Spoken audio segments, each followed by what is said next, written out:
మాట్లాడు అయిపోయింది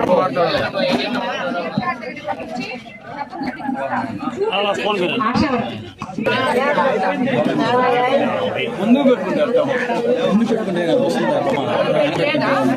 నేను వస్తాను ముందు పెట్టుకున్నాను అర్థం కావట్లేదు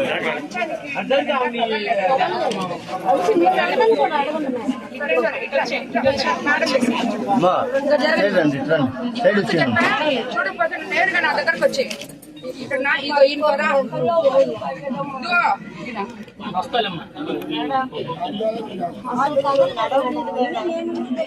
చెప్పలేదు. ఇక్కడ మన ఎంపీ వేమిరెడ్డి ప్రభాకర్ రెడ్డి గారి సహకారంతో విడవలూరు మండలంలో విపిఆర్ నేత్ర అని ఒక బస్సు తిరుగుతుంది.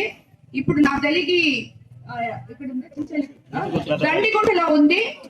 ఇప్పుడు వరకు మనం లక్ష్మీపురంలో మొదలుపెట్టాం సీఎం గారి బర్త్డే రోజు.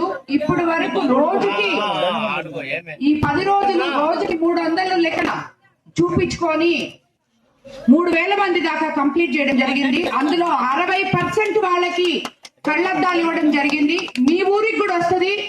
ఈ ఊర్లో ప్రతి ఒక్కరు కూడా నాయకులు దగ్గరుండి ఇక్కడ ఉన్న వాళ్ళందరినీ పంపించి వాళ్ళకి కంటి చూపు మెరుగయ్యే విధానంగా చూపించుకోవాలని చెప్పి తెలియజేసుకున్నాను. ఇప్పుడు ఈమె కళ్ళు కనపడలేదు అంటుంది. ఇప్పుడు ఆ బస్సు వచ్చినప్పుడు చూపించుకోమ్మా, నీ కంటి చూపు టెస్ట్ చేసి నీకు అద్దాలు ఇస్తారు.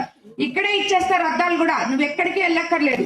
మీ ఊర్లో ఉన్న పెద్దోళ్ళందరూ చూపించుకోండి, సరేనా? దానికి ఏం మీరు డబ్బులు కట్టబడలేదు. ఎంపీ గారు ఫ్రీగా ఆ బస్సుని మనకు పంపిస్తున్నారు, సరేనా? కాబట్టి ప్రతి ఒక్కరు గ్రామస్తులు ఈ గ్రామంకి వచ్చినప్పుడు అందరూ కూడా మిమ్మల్ని ఎవరు పిలవలేదు. నేరుగా బస్ దగ్గరికి వెళ్ళి బస్సు ఒక దగ్గర పెడతారు. బస్ దగ్గరికి వెళ్ళి ఇక్కడ పసి వాళ్ళు ఎవరైతే ఉన్నారో వాళ్ళందరూ పెద్దవాళ్ళని గాని పసివాళ్ళు గాని వెళ్ళి కళ్ళు ఉచితంగా చూపించుకొని ఉచితంగా కళ్ళద్దాలు కూడా ఇస్తారు. మీరు ₹1 కూడా కట్టవలేదు. కాబట్టి మీరు అందరు కూడా ఆ బస్సు వచ్చినప్పుడు సద్వినియోగం చేసుకోండి. కళ్ళు అనేది చాలా ముఖ్యం. అటువంటి కళ్ళకి మీకు చూపు సరిగా లేకపోతే అద్దాలు ఇస్తున్నాం.